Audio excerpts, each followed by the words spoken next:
Halo konco-konco, video kali ini memang kalau dihayati dan dicermati tidak nyambung dengan topik dan tema yang kita bahas. Adapun topik dan temanya adalah serupa dengan video tutorial, yaitu cara mengembalikan netizen atau para penonton yang selama ini pergi dari YouTube dan asik nongkrong di TikTok. Sebelum lanjut, jangan lupa di subscribe, di jempol, serta tinggalkan komentar.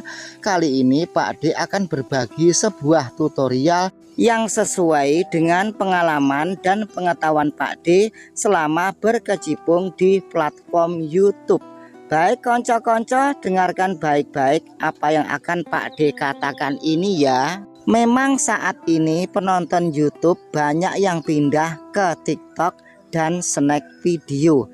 Kalau kita cermati, memang video pendek di TikTok dan snack video cukup asik dan cukup menghibur. Namun para penonton itu selama di TikTok dan di snack video, lama-kelamaan mereka pun tidak puas hanya sebagai penonton, tentunya ingin menjadi orang yang berperan atau yang ditonton. Seperti halnya pada aplikasi Semule, Wesing, Starmaker, itu kan aplikasi bernyanyi. Pada awalnya mereka di situ nonton orang nyanyi, lama-lama mereka pun ingin menjadi penyanyi di situ. Ya namanya orang masih seneng-senengnya, entah itu di TikTok, di snack video, di Semule, di Wesing atau Starmaker, ya tambal-tambal sedikit atau torok-torok sedikit tidak masalah, karena lagi seneng-senengnya konco-konco. Selanjutnya, karena mereka itu di TikTok, di snack video tidak punya bekal pengetahuan algoritma, SEO, dan rekomendasi, maka video yang mereka unggah di TikTok dan di snack video itu yang nonton sedikit. Nah, mereka itu berupaya agar banyak yang nonton, bahkan video itu didownload lalu dibagikan lewat WhatsApp. Nah, sekarang kamu sering toh mendapatkan selebaran video lewat WhatsApp oleh teman-teman kamu. Ya paling-paling kamu ya ora plaur nonton dan video itu langsung kamu hapus sebelum kamu tonton. Nah, sebenarnya mereka-mereka yang di TikTok dan di snack video itu walaupun tidak mendapatkan duit atau tambal-tambal sedikit lah, tidak masalah asalkan banyak yang menonton. Tetapi untuk mendapatkan jumlah penonton yang lumayan itu tidak gampang, karena harus punya pengetahuan atau bekal SEO, algoritma, dan rekomendasi. Mereka semua itu tidak tahu bahwa sebenarnya pemain-pemain yang profesional dan handal di TikTok dan di snack video itu adalah jebolan dari YouTube. Namanya pun jebolan dari YouTube, yang sudah sangat pakar bikin video, menyusun narasi, memainkan algoritma dan rekomendasi, baik video panjang maupun video pendek. Nah, sekarang kita lanjut. Jadi mereka-mereka yang selama ini asik nongkrong di TikTok itu tidak sekedar sebagai penonton TikTok, namun mereka itu juga bercita-cita sebagai TikToker. Makanya mereka itu tidak pergi-pergi atau tidak bergeser dari TikTok dan snack video. Bahkan mereka yang selama ini asik dan kerasan di TikTok, Pak D pun mengamati mereka-mereka itu di dunia nyata.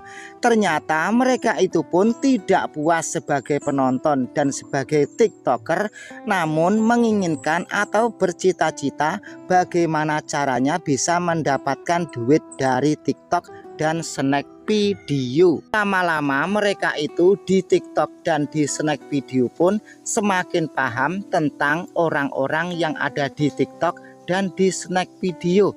Walah jebule kok kuryo ngene ae, gek yo manfaati opo, mungkin lama-lama hatinya berkata seperti itu. Dan pada suatu saat bila mana mereka semua yang selama ini asik di TikTok dan di snack video itu tetap akan mencari sebuah pengetahuan, informasi yang terpercaya. Suatu misal orang tersebut akan pergi ke Surabaya. Karena orang tersebut belum pernah sama sekali ke kota Surabaya, maka pada suatu saat atau sebelum orang tersebut menuju ke Surabaya, pastilah mereka itu melihat-lihat dulu suasana kota Surabaya. Karena YouTube merupakan pusat ilmu pengetahuan dan informasi, maka orang tersebut ingin mencari tentang kota Surabaya yang mereview dengan lengkap. Satu-satunya adalah di YouTube. Nah, konco-konco, memang pada awalnya juga merupakan kesalahan sebagian YouTuber kreator yang membahas tentang YouTube. Umpamanya begini, seorang konten kreator YouTube pernah bikin video dengan narasi pamer gaji. Pada video tersebut, sebelum video diputar, disitu kan ada yang namanya sampul atau thumbnail. Di sampul itu ada gambar duit diikat berikat-ikat, dikasih tulisan gaji saya pertama kali menerima dari YouTube atau gaji pertama kali dari YouTube. Nah, ternyata video itu tidak sesuai dengan yang sebenarnya. Nah, dengan melihat video itu yang pada awalnya netizen sekedar sebagai penonton, timbul niat atau keinginan untuk menjadi seorang YouTuber. Akhirnya para netizen itu pun berusaha upload video.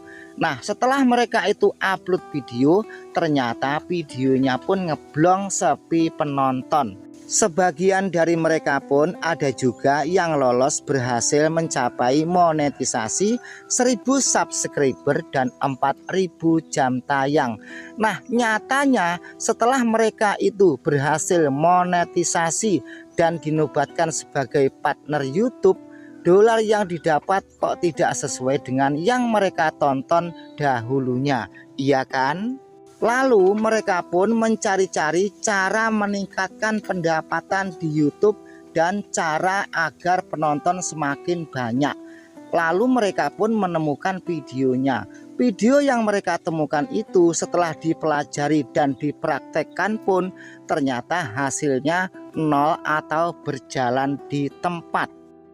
Akhirnya mereka itu pun putus asa dan mendapat informasi kalau di media sosial lain seperti di snack video dan di TikTok juga bisa menghasilkan uang. Lalu mereka berduyun-duyun ke TikTok dan ke snack video. Nah, sekarang kalau menurut saya dengan upaya dan usaha bikin video dan menjualnya, katakanlah begitu ya, di TikTok dan di snack video, itu justru salah alamat. Sebenarnya di sisi lain, kalau di YouTube itu lebih hemat atau irit paket data. Walaupun di TikTok dan di snack video itu hanya berupa video pendek-pendek, kita semua tahu di situ sangat boros paket data atau nyedotnya paketan itu banyak.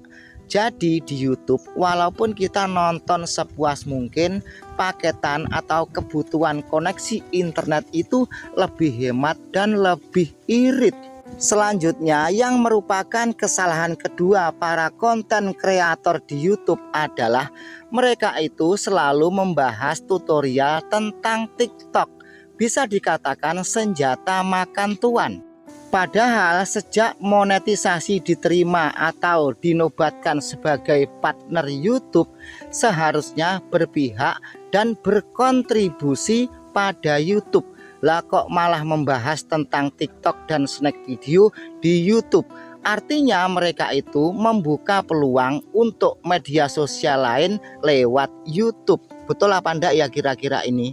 Tapi kalau kita pikir-pikir ya betul juga. Nah, konco-konco para YouTuber atau para konten kreator YouTube sekalian, agar para netizen itu bisa kembali lagi pada media kita, mulai sekarang marilah kita bikin video-video yang bersifat edukasi, informasi atau semacam video ilmu pengetahuan yang sesuai dengan apa yang ada pada dunia realita.